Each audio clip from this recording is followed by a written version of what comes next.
also gave, was it all the rights to do Think I'm Sexy to UNICEF, didn't you, as well?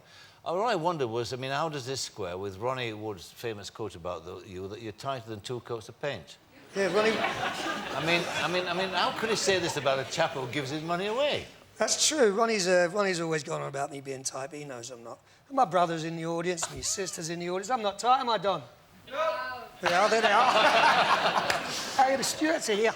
Now, going back and looking back in your career, one thing that I'd never realised before until I read about it was this part of your career where you were a beatnik and a busker. Tell me about the busking. I mean, how old are you?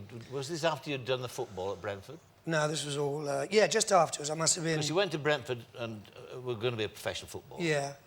But why didn't you? I mean, what was wrong? Too lazy. Was it? Yeah, I think I really just wanted to do it for me dad, because we're a big footballing family. Yeah. The 2 brothers played, and so I think I was trying to keep him happy, but, you know, my heart was already set on music.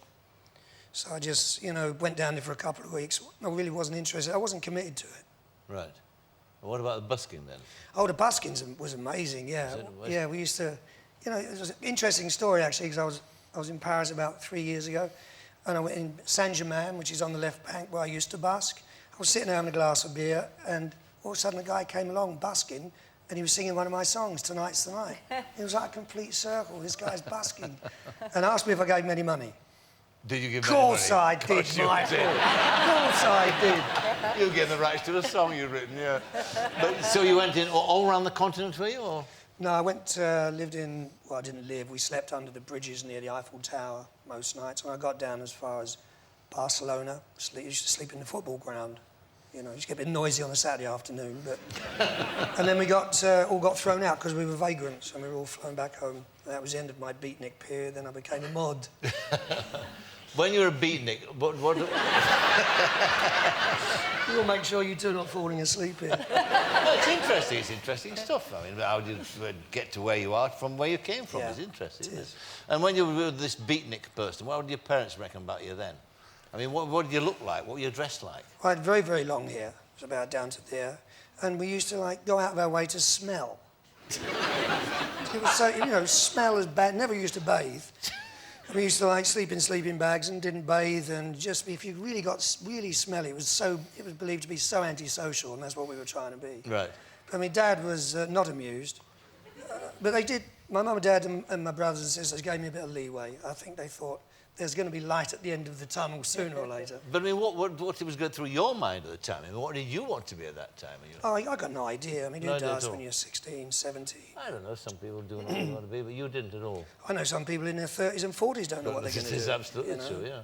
So, but then, what was the moment? Was it Maggie May? Was it before that? Was it when you met Ronnie Woods? What was the moment when you decided you committed yourself full-time to being a rock and roller, being a singer? I was offered a job when I was 19 by Long John Baldry.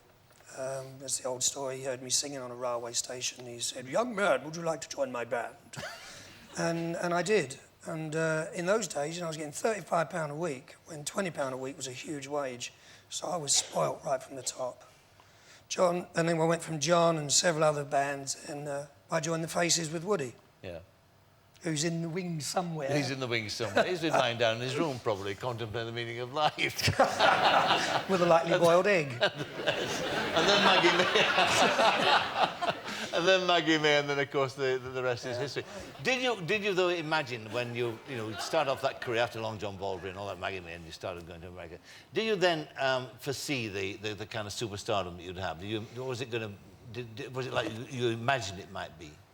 No, you never... When you get into the music business, you never think of riches, really. You just want to do something that's a burning ambition in your soul. And you don't really care about getting famous. If you get famous, that's fine.